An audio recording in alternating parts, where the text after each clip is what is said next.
which is just very regrettable. It's a bit inconsistent, isn't it? You'd say. It's another nail in the coffin of the current structure of Premiership rugby, and I'm getting a bit sick of it.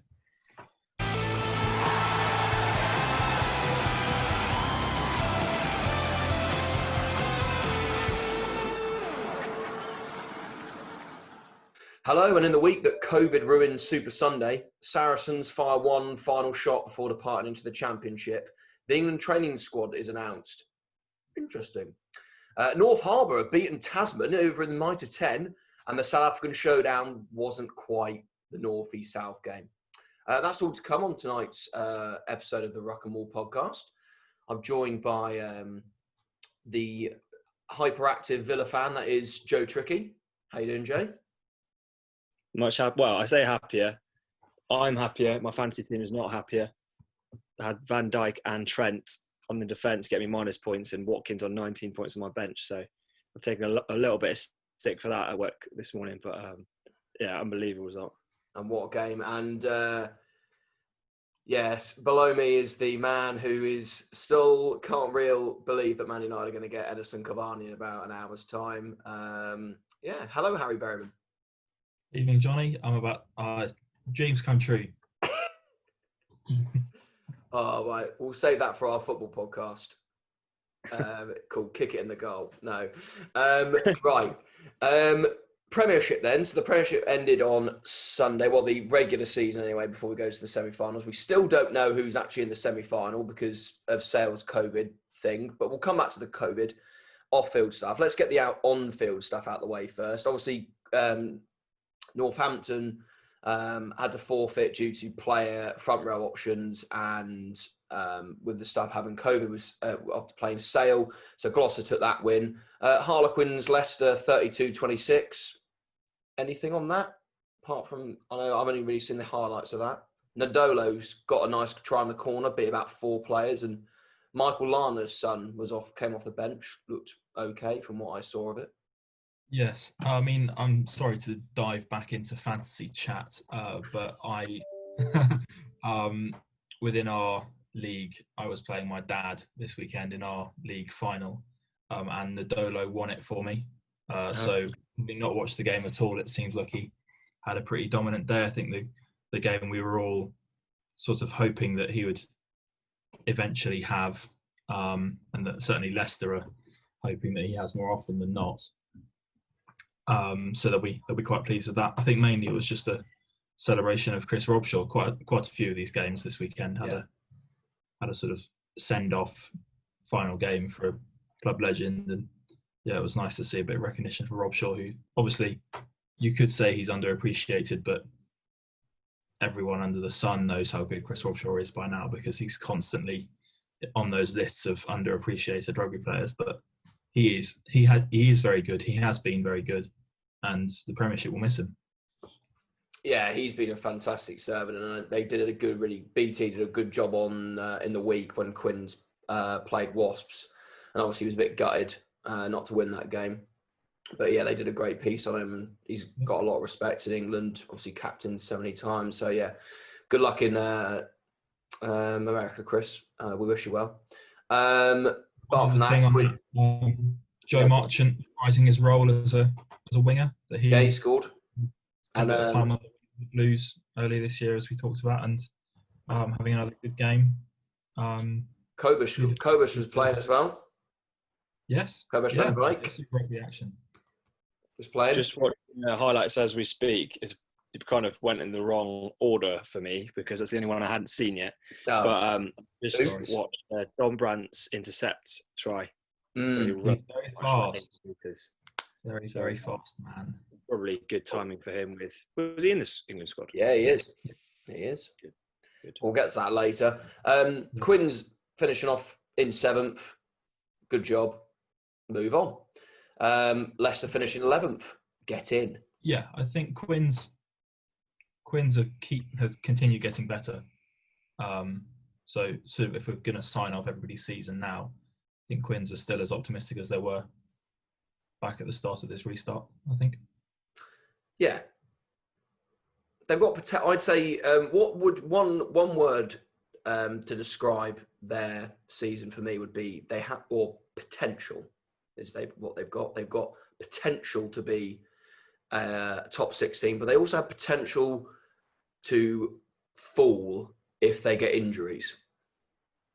Yeah, potentially, and that's why I use the word potentially. But Andre Ustertaysen, who's now been, I think he started 3 games in a row, is fucking hell. He's a boy, isn't he? He's a big boy.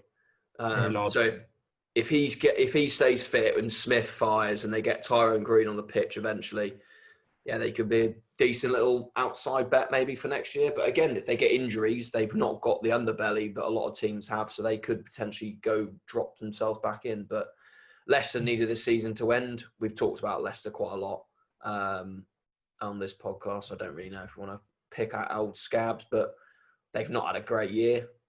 They've got Sorry, I was going to say, even if Sarries had just had their initial 35-point deduction, Leicester will have still have gone down. Yeah. I think that shows how poor a season they had. Anything else on Leicester before we move on? I think so. Irish Bath, just to finish off that. Not Irish Bath, apologies. Irish Bristol, 36-7. I set my stall out early and wanted Irish to keep it under 50. We did it. So I'll take that against a pretty good Bristol team. Max Malin's, what has happened there though? Let's talk about that. Does anyone want to pick up on Max Malin's drop? This guy's just a bit annoying, isn't it? Like, it's probably just a little bit one of those ones that was a bit wet, and he's just not really thinking about it. He thinks it's already done and dusted. It's not as bad as some of the ones we've seen in the past, where they're going to do an ash splash and drop it or something like that. It is just like a bit of an honest slip out of the fingers, but got to be gutted. But at least his team have done what they needed to do, and they still got the win. That would have been really disappointing if that had meant Bristol hadn't have gone into that top 4. Amazing. Could you imagine? And particularly, I think we were all a bit worried coming into this weekend that it was, I know the weather has been getting worse the last couple of weeks, but coming into this weekend with a few teams really having to go for it to get bonus points to get into the top 4 or the top 6, it would have been a shame with this restarted season that we've seen played in really fantastic conditions and seen some really great running rugby, for it to then be decided by obviously what has ended up being a pretty terrible weekend for the Premiership as a whole, but for the actual rugby to be bad would have been even worse. So it was good that we still saw some good running tries, both in this and in the Harlequins Leicester game. No, it was, as I say, like, we had the potential to be obviously the Super Sunday. Obviously, we'll talk about Sale and COVID in a moment. But yeah, there's still good games. Wasps Exeter, prime example of Wasps doing again what they needed to do. Obviously, Exeter have rotated two games in a row with obviously losing to Irish in the week. Come on, you Irish. For those that are not watching this on YouTube, I'm celebrating now. I'm not going to get too carried away because we've only won one game in the restart, and that was I think that was like an 8 losing streak we broke against a very, very, very rotated Exeter team. So, but a win's a win, and we needed a win, so we'll take that.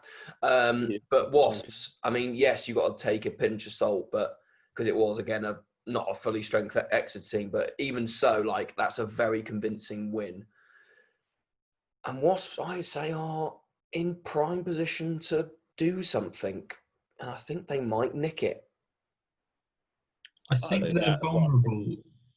Go on, Roger. I was just going to say, I think of anyone, they've been the best after the restart.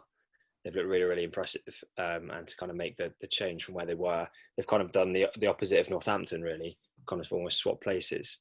But they've looked really, really strong, really impressive.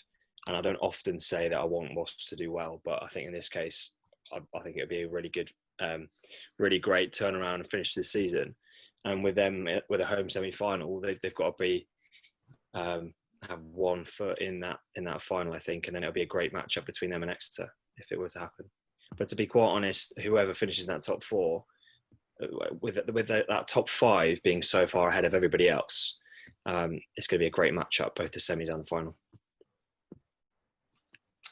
Yeah, I think yeah, it's we're really getting to the point where these Premiership, obviously they're always must-watch games because they're important at the climax of the season. But the way that the teams are reaching them and the teams that are in there, it's obviously you take out Saracens and you take out those years sort of up to about 3 or 4 years ago where Leicester would turn up in fourth, having won the last 4 games of the season, and then immediately lose because they just weren't really good enough.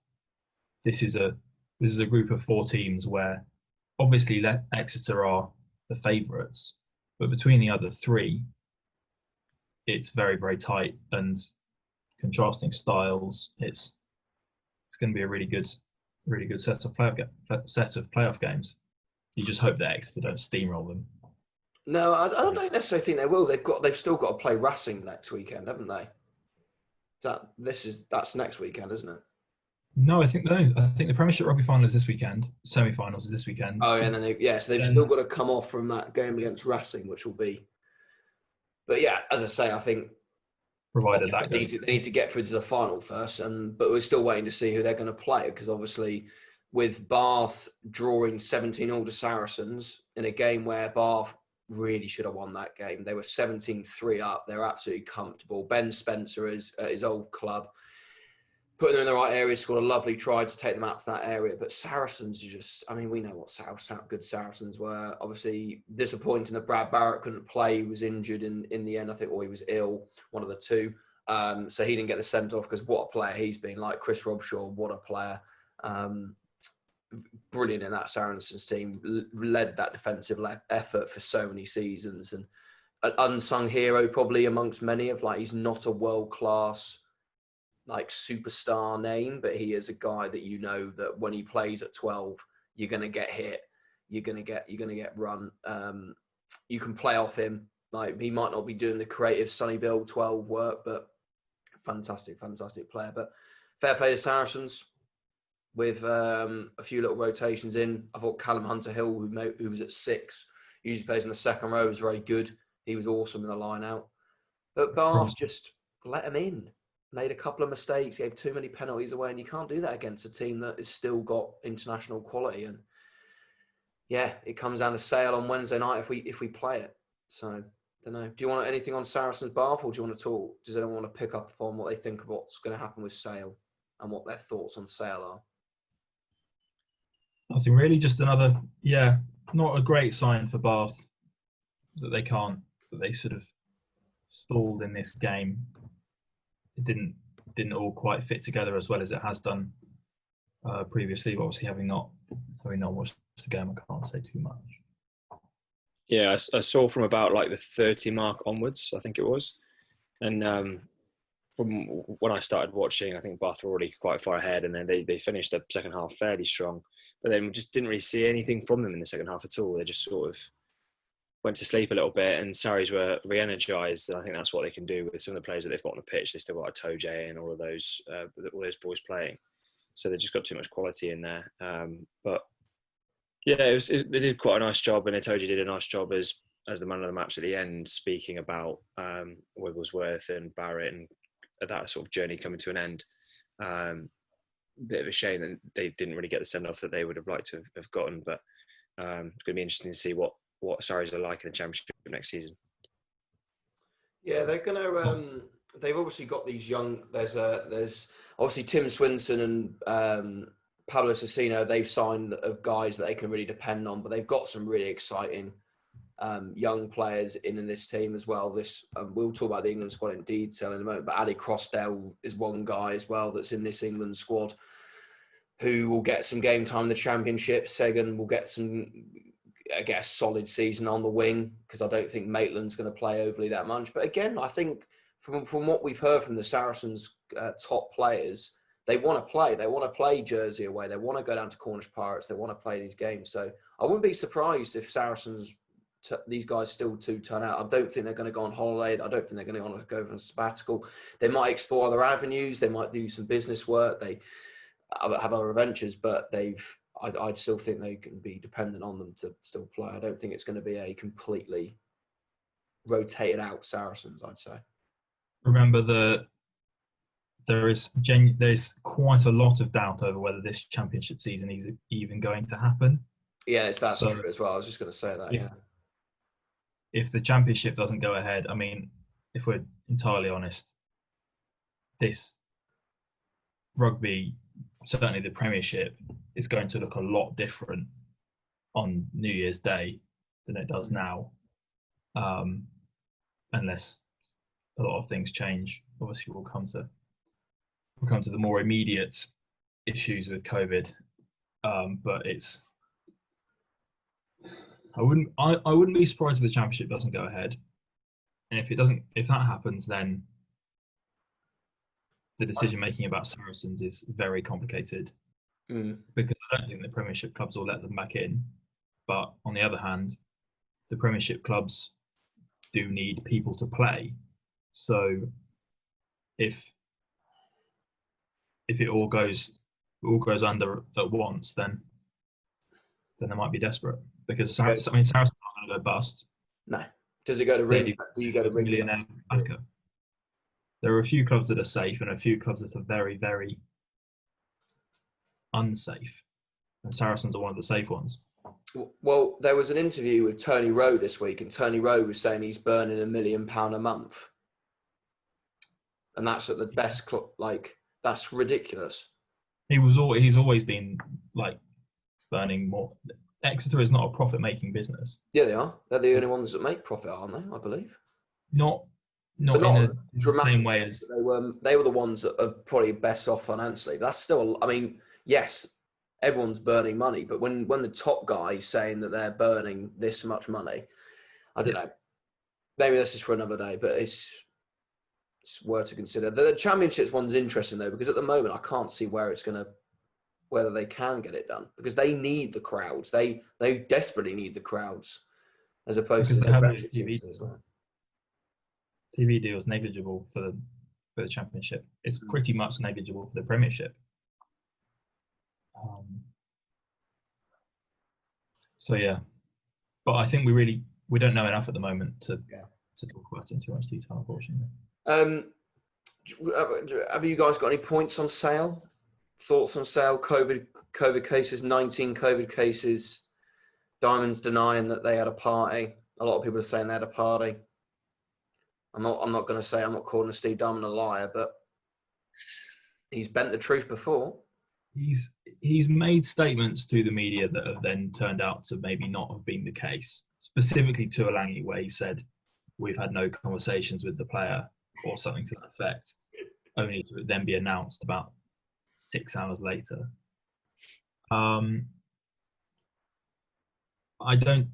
Even so, it's not a reliable narrator. It's you can't expect him to be honest about that in this situation. To be completely honest, you would, not just because he's Steve Diamond, but because it's a big problem that I'm sure he's trying to deal with internally as well. It's just ridiculously disappointing, and you wonder because this hasn't happened in any other team sport in the world. There have been some outbreaks in the US this week. So, and obviously at the very beginning, there were a couple of baseball teams and women's soccer teams who had mass team outbreaks because they went to bars very early on, and those teams have not participated in the league season since. And then this week there have been some outbreaks in NFL teams, leading to one game being postponed until I think 4 weeks from now, and then another that was meant to be played on Sunday that is now scheduled to be played this evening, but that's pending negative tests, sort of another round of negative tests on all the players and staff. But I'm not sure that's wise, but obviously not a doctor, etc. The problem with Sale is everyone else has avoided it. Sale aren't particularly unlucky. Obviously, the cases are higher in Manchester than they are in Devon. But like a lot of people are not getting the virus, and Sale have. It's almost certainly bad luck, Yeah. but you can be more careful and less careful, and they have not been as careful as they needed to be. Yeah. But hopefully the knock-on effect is that they can still play this game on Wednesday, and because you, as I say, you don't want COVID to dictate that this is the case. Like Bath had their chance to win at the weekend, they didn't take it. They're going to have to wait till see if Sale have got every right to be in that top four as any other team. Yes, they've not been at the best of they have been over since the restart. They've probably been the most inconsistent top 5 team, but they've still got the players to do so, and I do think they'll go and beat Worcester. Though Worcester will probably put out their best team because now they've had a bit more time to recover. But again, will they? I don't know. Worcester have nothing to fight for anymore. If this game had been played at the same time as everyone else, I mean, the reason that all of these games were scheduled for kicking off at the same time at 4 o'clock on Sunday, as you would normally do for the final round of a league season, is because every team has to try as hard as they can because places are up for grabs.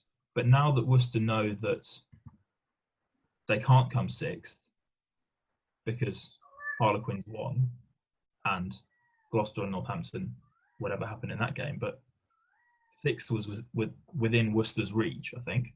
No. Just about. No, it wouldn't have made any difference if they beat them. No, not in the end. They need to beat fundamentally, by like 90 points. I have no incentive to. In fact, if I was Worcester, I would be very reluctant to play this game whatsoever because people are testing negative, still infectious with this virus, and Premiership Rugby has not paid. I mean, maybe it has, but they've not paid for these Sale players to be tested every single day from Saturday to Wednesday this week. They can't afford it. So these Worcester players are relying on some negative tests from last week, or maybe one more done this week. It's just very high risk to be playing this game at all, given that what we know about the virus and what we don't know about the virus, more importantly. Separate to that game, the Gloucester-Northampton game, the different treatment of these two games, I find very uncomfortable. But I wonder... Yeah, go on. Well, so the reason that Northampton have had to pull out of the game, or Northampton did not pull out of this game. That's very unfair to say. They, in combination with their really rather horrendous injury catalogue, and then the number of players that they had to self-isolate, having played against Sale in midweek, with then Sale returning all these positive tests. Sale have all these positive tests. Northampton have players testing negative, but being careful. Premiership Rugby seems like they wouldn't allow, from what Northampton are saying, Premiership Rugby wouldn't allow Northampton to register some front row on loan. I know they were looking at a guy from Coventry and a few other sort of non-Premiership players, but obviously, if you're good enough, you're good enough, or at least you can play. Get somebody on loan like they had already from Gloucester, but it seems like they weren't allowed to, and that game has just been cancelled. But Sale's one has been postponed. Yeah, not only cancelled, but they gave Gloucester the points. Well, yeah, exactly. So I thought I was under the impression that Northampton didn't have any. They had obviously a lot of cases, but also they had the front row issue and they couldn't sign anyone. Well, the reason that they couldn't sign anyone was because the Premiership Rugby wouldn't let them. Yeah, I don't know. You're allowed quite a lot of leeway in registering new front row. Obviously, Northampton registered the guy from what was his name? the young guy from Gloucester. Yeah. So there exists that leeway, but for some reason in this situation they weren't allowed to. This is just very regrettable. It's a bit inconsistent, isn't it? You'd say. It's another nail in the coffin of the current structure of Premiership rugby, and I'm getting a bit sick of it. Already lost quite a lot of patience with the Saracens and the general management of the salary cap. Not really the Saracens' case specifically, but how they've let it get to this stage. And then the management of the restart, shoving all of these games into such a short period of time with no regard for player welfare or the competitive integrity. Northampton, for example, can feel really hard done by they chose what was really the most honest strategy. Just try and put out as good a team as you can each week with some reasonable resting, being humane with your players. And it's obviously they had other issues, but that's really not worked for them. Whereas Bristol Wasps have played a strong team and then a not as strong team. Bristol sort of the same. But somehow Sale have just played their strongest team every week with a tiny amount of rotation. We'll see if that comes back to bite them in recurring injuries next year. But for now, it seems worked. Well, Mano's out, so that's already one they've lost. Well, yeah, that's one. But let's say argument say Sale do win in the week, even if they win by just without a try bonus, they'll go into the top four. They'll be fourth. If they get the try bonus point, they'll go third. So it's quite difficult. I'm not going to say any predictions because it's way up in the air depending on the result before we can look forward to next weekend. So, but anyway, regardless of who's in that top four, we're going to have some very, very competitive playoffs, which will be great to see. England squad's been announced. Training squad. Obviously, this is. I had to double take it because I was like, "Where the hell are all these players?" And then realised that because they're all going to be still in the latter stages of the Premiership and Europe and stuff that they haven't. But a few 6 debutants. So Ali Crossdale, Fraser Dingwall, Nathan Earl, Alex Mitchell, Ollie Thorley, Jack Clement. Simon Kerrod at Quins and Lewis Ludlow are all first time uncapped. Well, they're uncapped. They're the first time in the squad. I want to talk about backs first of all, and prove me if I'm wrong. I think I'll be biased as an Irish fan, but I'm a bit confused why Hassel Collins or Ben Loader haven't been included in this squad. Despite both of them scoring more tries than Nathan Earl has, especially Hassel Collins, who's scored over 10 tries this year, and Ali Crossdale. Yes, he scored 4 tries in a game, but that's by the by. I'd say I'm not saying these two are anywhere near the England team, and I don't think they're even in the conversation. But just for them personally, they could have been given an opportunity as opposed to I don't know a lot about Ali Crossdale. Haven't really seen him play. I don't think Nathan Earl's been as good as he has been in there. So for me, I'd be a bit annoyed that they're not in there. But Ollie Thorley's in there. That's good to see. And the only other one for 9, I think, Willie Hines is 34. He's not going to be playing anymore. If you're going to pick a scrum half at Gloucester, pick Stephen Varney and get him capped before he goes and pisses off and plays for Italy. Wow. Yeah. As opposed to Willie Hines, at least tempt the England thing at him because Willie Hines is 34. I don't really think he's got. I kind of hope he hasn't really got any intention of actually playing him. Just all the other good scrum halves are involved in those top 4 teams, aren't they? That's true. Ben Spencer's been quality. He's got to be involved. Yeah. And there's a few others knocking around there. Dan Robson. What's Vellacott doing? Is he actually declared for a country or not? I thought he was. He's playing for Wasps now. So he's in the playoffs. Yeah, but in terms of country, because he was touted between Scotland and England, Vellacott. Can't remember whether he actually puts. Yeah, I don't think he's capped. No. So he had another good game for Wasps. Yeah, he got I think so there's a few in there that I think would be ahead of Hines. It's just he's probably just in there to almost fill a space, and then he's already been around the camp before and he knows the situations. Yeah, it's pretty clear that Jones trusts him, and he knows the system. He knows what time breakfast is. Like, Yeah, exactly. Like, to put it really bluntly, through, you can't just fill this squad with guys who've not been there and Owen Farrell. Yeah, no, I get that. No, I get that. That mix. So it'll be really good for Alex Mitchell, who's had a up and down okay-ish season, but has enough talent to get him into this team or into this training camp.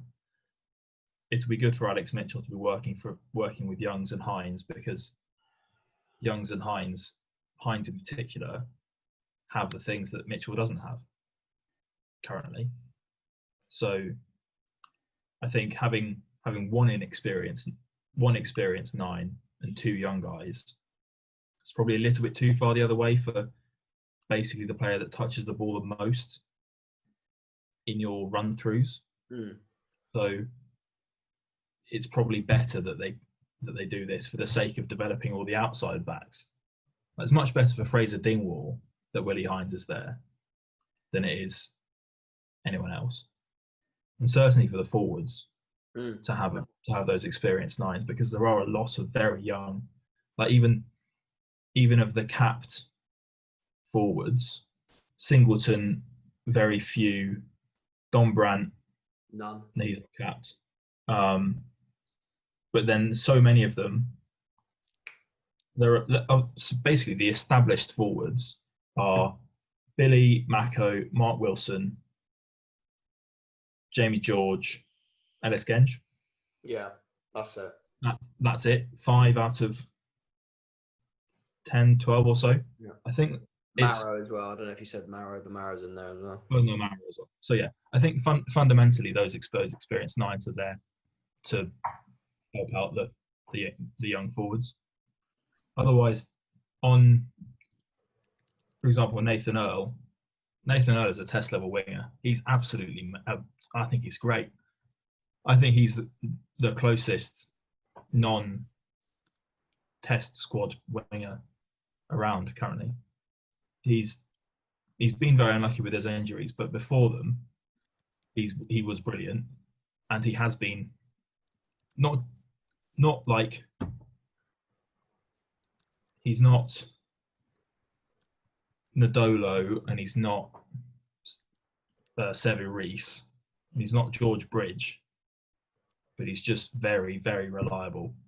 He's good defensively, good under the high ball, can finish the tries that you make for him. Huh? That's what England want in that left winger, to be honest. I think he's there to maybe not there to stay permanently, but I think he's pretty good. Fine. I completely disagree with you, but Thorley is a lot more exciting. But I completely disagree with you, but I get your opinion, but I completely disagree with you. Ollie Thorley is the incumbent winger in that berth. I don't think Nathan Earl with De Quins has made no real impression, in my opinion, on me anyway. But everyone's entitled to their opinion. We don't have to agree on everything, otherwise it'd be a very dull podcast. But should we make a 15 out of this squad? Oh yeah, let's do that at the end. I did want to talk about forwards first though, because I like the forwards he's picked. I like that he's picked David Ribbons, because I'm a massive fan of David Ribbons. I didn't know he was English. He's South African. I think he's just qualified on residency. Yeah, he's a South African born. Maybe he has a parent. But he is what we need. Well, not we need. He's a really good option because he's gnarly. He's really gnarly, really aggressive, and he scores tries and he wins lineouts and he does a good job. And I think at the moment he's actually better than some of the guys they've talked about, like the likes of Elliot Stook, to an extent, Charlie Alls. Do I say that? I think he's a really, really good player. And the only other one that obviously Don Brandt's in there is very exciting. Yeah. Alex Moon is good. Yeah. It remains a mystery what happened to Northampton post lockdown, because individually at almost every level of their team, basically apart from the fact that all of their front row are injured, at almost every level of their team they have some really, really good players, and you can realistically see 4, 5, 6 Moon, Ribbons, Laws all wearing England shirts at some point in the next year.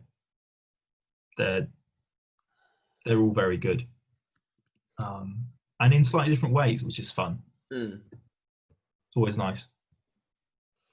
I've just noticed. There's no Marcus Smith in this team. Is he injured? He didn't start for Quins. He wasn't in the squad for Quins this weekend, so I think he might be carrying a knock. Yeah, because that's the one that I was a bit shocked he wasn't. Sorry, Trim. I didn't mean to cut you off. No. I just said he had to be in there if he was fit, didn't he? Really? So he must be injured. Right, let's do an England team then. Out of this, we're playing Italy because we're playing Italy first, so we might rotate the team. Genge, George, Kerrod. Yeah, I like Kerrod. He's done well. I really like Kerrod. There are some Quins fans who think he's a better scrummager than Stinker. The only reason why I haven't said Mako is Mako hasn't played a lot of rugby, and I would like, if we're playing Italy, I like Ellis Gens to have a good old. Yeah. Ellis Gens needs to play some rugby because he's playing for a team that at the moment haven't played a lot of decent level rugby. He needs to be. And he needs to have a good. He needs to play some high level 60 minutes. I think. He's also had quite a lot of burden on him. No, I agree with you. I don't think it's Leicester's fault necessarily. I'm just saying he could probably do with a run out more than Mako could do with a run out. Possibly, or get some minutes into Mako's legs before we play whoever the good team. I've not really looked into the structure of this tournament yet. We've got the Six Nations to finish off, so I was just thinking Italy because it would be more of a realistic thing to this team to play in. That's true. Ribbons and Itoje. Yes, just looking at the back row. Lewis Ludlow. Because we haven't really got a 7. Mark Wilson. Ludlow's the only 7. Yeah, we haven't got a 7 actually. What's Jack Clement? I don't know what we haven't talked about. Jack Clement, yeah. Could play 7. Who is he? He's a young Gloucester number 8. Oh right, well, he's not playing. He's not starting. No. As I said on our chat earlier, Clement doesn't get into my Gloucester 23. So not really. I didn't even know who he was. He is a decent enough young player, but he's not really done anything to catch my eye. He must have done something to catch Eddie Jones's eye, but our back row is so strong at Gloucester that he can get in. Yeah, I was going to say he and Crossdale are listed first, so they might be those sort of, what do they call them? Apprentices. But actually, it's just because their names are alphabetically first. So they may well still be the apprentices, but I think they probably are. I think Clement might be able to play second row as well, but I'm not sure. Okay. Do you go? No, Ludlow's a 7. Yeah. He's the only recognised 7 apart from Wilson, sort of, in this squad. Do you go? He really played 8 because other people were in his 7 berth, or is he an 8? I just thought he was a 6. Okay. I would have also said he was more a 6. He's obviously very good at all 3. But for me now, he's not been in the picture for a while. He doesn't get anywhere near that team anymore for me. The first team or this team? No, the overall first team. Yeah, I probably agree. He's very good. He doesn't do who does he do anything better than? He tackles better than Jack Willis. Yeah. And he's a bit taller. Brilliant. But who's the best player of the ball? Jack Willis. Jack Willis may not start for him. I'm not saying he does because, as I say, he doesn't do Willis as other things. But Curry and Underhill are better tacklers. and their work. I mean, yes, Mark Wilson's work rate is quality, and he can play 8, but Curry can play 8 if we need him to. I don't know. He's also, his age probably gets in the way when you're looking at Willis, and we need to get Willis, we need to get Earl, we need to get these guys in time for some World Cup competition. Do you go in this fantasy back row that we've got? Do you go for Bant, Alex Donbrand at 6, Ludlow at 7, and Billy at 8, and let Donbrand roam? I don't think Donbrand would be very good at 6. I don't think he does really anything of what Eddie Jones wants his 6 to do. He'd be like, if this was a club team, he'd be amazing as a 6 because the way that the workloads are distributed is quite different. But I'm not sure if you guys have looked at this, but I was having a look at the stats from the Saracens game, and it does give you a quite good picture of how Saracens and really England use Billy Vunipola, because of the forwards in the Saracens game this weekend, nobody carried more than 4 times other than Vunipola, who carried 12 times. So you don't really need Donbrand if you've got, like, the ball can only go to so many people in a game. Like, somebody gets passed to, and then 2 people go over the ruck. So it's a bit redundant to have both of them, especially as there are still questions over really both of their work rate when it's not in attack. So probably not, but we shall see. Yeah, Donbrand 13 carries. I mean, Robshaw had 7 carries, but yeah, still those guys, those really top end carrying number 8s, they need to be the focal point of their team's attacks, certainly in the tight carries, and you can't really. It's very, very difficult to balance 2 of them. I'm just looking at the backs. We don't really, apart from Piers O'Connor and technically Owen Farrell, we don't have any other 12s. Piers Francis. Oh, I said Piers Francis. I said Piers Francis. Oh, sorry. Yeah. But I would still go, in my hypothetical world, I would go Joe Marchant at 12, Fraser Dingwall at 13. Harry's looking at me very upset now. I just like Joe Marchant. Get Joe Marchant on the pitch, please. Him at 13, though. Ford, Farrell, Marchant, done. You win that. Yeah. Fine. Done. I mean, boring. Yeah, very fine. boring. Okay. Fine. Who's your back 3 then? Who's on the? I'm guessing you want Daly at fullback, and then Thorley. No, Mazin, obviously Mazin. May and Thorley. May and Thorley. Cool, done. Right, that concludes episode 18 of the Ruck and More podcast. No.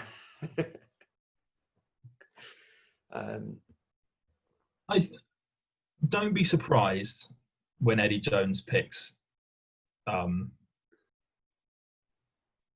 Farrell on the wing. Completely different squad. Yeah. Harlequins win. Anyone? Is there anyone else you'd have liked to have seen from these wider teams? Yeah, I was just trying to think. There's no one from Worcester, and there's no one from Irish. Are the only teams not included. Ollie Lawrence has been otherworldly. Yeah. Like, why is he not in this squad? There is no one better than him in that team. Yeah. They have a lot of other good players, but Ollie Lawrence is the best player, and he's a kid. It's very frustrating to see Australia picking like Lolosio and these guys in the under-20s that Ollie Lawrence would have played up against, and in New Zealand as well. Well, not frustrating. I mean, Australia have got different issues than we have. But yeah, if you've got a squad like this, he's one player that is like, why is he not in here? Yeah, I think this is just, 12 months too early for him. But he's exciting though. If you've not seen him play, you need to get him in your life. He's a very, very good, exciting player. And I do think he'll benefit from Tuolangi not being fit. Absolutely. He's not as big, and he's not like a run through forwards type powerful carrier, but there are very, very few backs who can stop him, and very, very, very few forwards who can laterally keep up with him. so he's as effective in a very similar way. I think probably a victim of inexperience getting into this squad. I think you'd pick Marchant is better at the moment. Yeah. Has more experience, has actually played for England and the Blues. Like, he's a bit further ahead in his development, and they were probably competing for the same spot. Maybe he's unlucky to get for Dingwall to be selected over him in this team. Well, Dingwall's been in the squad before, hasn't he? So he's probably going with consistency. And as you say, he's maybe 6 months early. He's really young. Like, as I say, he is very young. He could do with playing every single game for Worcester next year. He will. He was in and out of that team, in and out. With him swapping, him and Venter just were interchangeable last year. So I think Alan Solomons will probably pull the trigger on him next year, and he'll start every game because he's a flipping talent. Yeah. Any Gloucester players that we're neglecting, Joe? Mark Atkinson, surely. He won't pick him. He's too old. He's great though. What he does. I love Mark Atkinson. I don't think so. There's 6 Gloucester players in the squad, which is quite a lot. They've done well there. The entire number is, but that's quite a large proportion of the squad when you think about it. No, I don't think so. There's a fair few of the younger players that have started to come out for other countries. There's obviously a few, like Pelledri's Italian, otherwise he'd definitely be in there. And there's a couple of younger lads that are involved in Scotland, like Alex Craig. So I don't think off the top of my head there's anybody else that they're really omitting, apart from Danny Cipriani, of course. But that's not going to happen. Yeah, Harry's hold. He's also not very good at the moment. Yeah, as well. He also doesn't probably deserve to be in there. Is there anyone playing abroad that we would like, for the sake of argument? Will Jordan. Yeah. Sam Tompkins. Hoskins Tutu. Oh God, no. Well, no, they're both in the All Blacks training squad, so that's not going to happen. Oh yeah, they're not getting it. On Will Jordan, the championship start. That must be soon. You have a look while I tell you about Will Jordan. Will Jordan's Tasman team only got battered by North Harbour at the weekend, 40 points to 24. My beloved Tasman. Oh, I can't believe it. Also, I haven't seen a lot of the Mitre 10, but Southland Waikato was 9-10 to Waikato in Invercargill. That must have been fucking dross. To be fair, in Invercargill, it was probably raining sideways. It must have been, yeah. That must have been awful. You don't name somewhere after the deepest, darkest northern Scotland if it's a sunny beach. It's grim. Yeah, it's a I don't grim think place. I'll ever go that far south in New Zealand. While we're on Southern Hemisphere Rugby and we look at the Rugby Championship stuff, Harry and I previewed the South African Showdown. We talked a lot about some players that we need to look for. I watched the game. In the end, Sir Khaleesi's green team won 25-9. It wasn't very good, but then, to be honest, a lot of people have come at them going, it wasn't very good, it wasn't the North East South, blah, blah, blah, blah. You kind of go on the side of the South Africans is they haven't played any rugby for months, while the North East South, they were coming off one of the best rugby competitions of all time. So that was unbelievable. But it generally was literally like watching, as I say, blokes that haven't played rugby for a while. Everyone was rusty. There was drop balls. There was no link play. It was a bit just clunky. South African power at the end of the day. Like, if you watch it for a purist, like, some nice line-out moves, there's some good stuff in there, but not really stood out. The only player that I would say that stood out, who I liked, and probably won't play for South Africa in the long term, or maybe, he's still very young, but he just adds to their 9 depth, is Sonali Nahamba, who's the Sharks 9. He looks very good. He really controlled the game for that green team. So, yeah, he was the only signed out. And then Damian Valence has not really helped his stock because he was rubbish, and he got yellow carded for a high shot and gave away a try.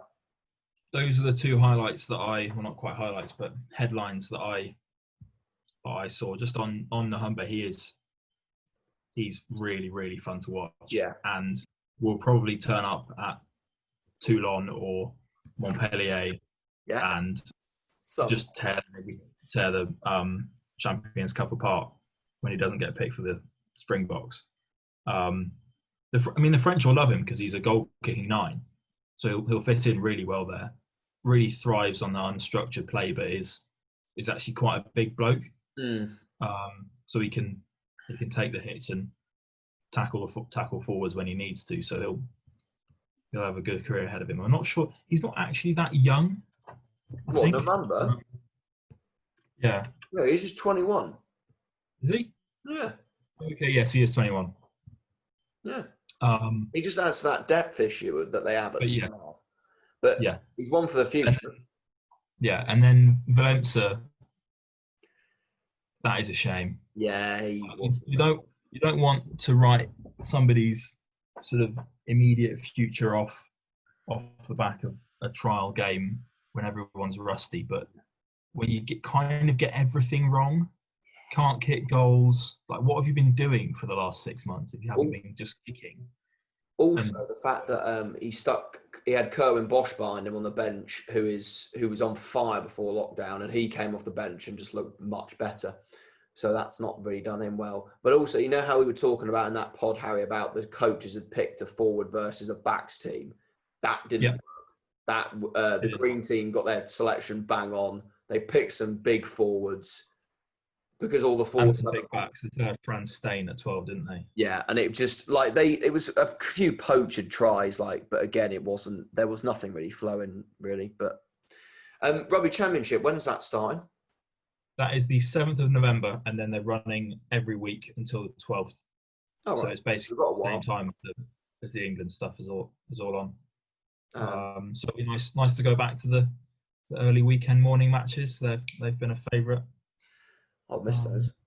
Honestly, that time, those 10 weeks where we had the Super Rugby Aotearoa was brilliant. Take me back. Life was simple. It's going to happen again. It's looking like they're going to have Aotearoa. Here we come again. Please. Next year, which would be nice. They're also unlocking. We need to preview at some point the South African Unlocked or Unhinged or something or other. I don't know what it's called. Yeah, I think unhinged is going to be the word. It's very unclear what the structure is going to be. That's coming. It's both the Super Rugby teams and then a couple of Curry Cup teams, but then the points accrued will go into the later Curry Cup table, which I need to read more about it. It seems quite weird, but I don't really mind. Get rugby on TV, get people in. Don't get people in stadiums if it's not safe, but get rugby on TV, get the advertisers there, just get a bit of money in. Because we're South Africa, yes, I think New Zealand and Australia are a little bit different because the rugby structure is different. It's a small country. South Africa's a massive country. They've got the Curry Cup. Just play the Cup. Just put more money in the Curry Cup and play the Curry Cup. Is what I would do. They've got five. They're talking about bringing the teams over and playing them in the Pro 14 and making that the Pro 16, and then getting rid of the Cheetahs, getting rid of the Southern Kings. Don't even need to do that. Just put the money into the South African thing. And I don't know. I would do both. I think there's real value in having the South African teams in the Pro 14. Obviously, the actual practicalities of that competition right now, never mind right now, in general, sort of when you looked at the home and away records of the two South African teams in the Pro 14, the teams that travelled didn't really perform. It's clearly a very difficult thing to do, to just go to South Africa for 2 weeks, play as well as you possibly can, try and avoid getting bit by a lion. Harder than it looks, apparently. Scott Baldwin, at least. So, but yeah, I think they need to. There's value in moving these pieces around so that the rugby that is played is more attractive and more people watch it. Yeah. I think the more seriously people take the Pro 14, the better. Certainly for Welsh rugby. Yeah. And South African rugby as well. And then they also have the Curry Cup to stoke that local rivalry. I think it's better than nothing at this point. Any other business, or should we finish it there? I think that's everything. Lovely. Another exciting week of good enough on-field rugby. Yeah. Very weird off-field rugby. Yes, classic. We love ruggers. We'll be back We'll be back on Sunday when we will have had some form of playoffs. We'll review that. And Bordeaux are playing tonight. Let's check the Bordeaux score quickly before we go. They're playing Lyon tonight. I don't know who's going to win. Are we winning? This is very unprofessional. Bear with. Oh, bollocks. We're 30-0 down. Crap. Anyway, we'll find out. We'll review Bordeaux's loss to Lyon, probably. Or can the Begaleels churn it around? I don't think we're playing a very good team. Let's bear with. Oh, dear. Never mind. Anyway, Right. That's it. No, we're not playing a good team. Oh, no, we are. Jalibert's at fly off. Oh, God. Right. Anyway, on that note, that's us done. See you on Sunday.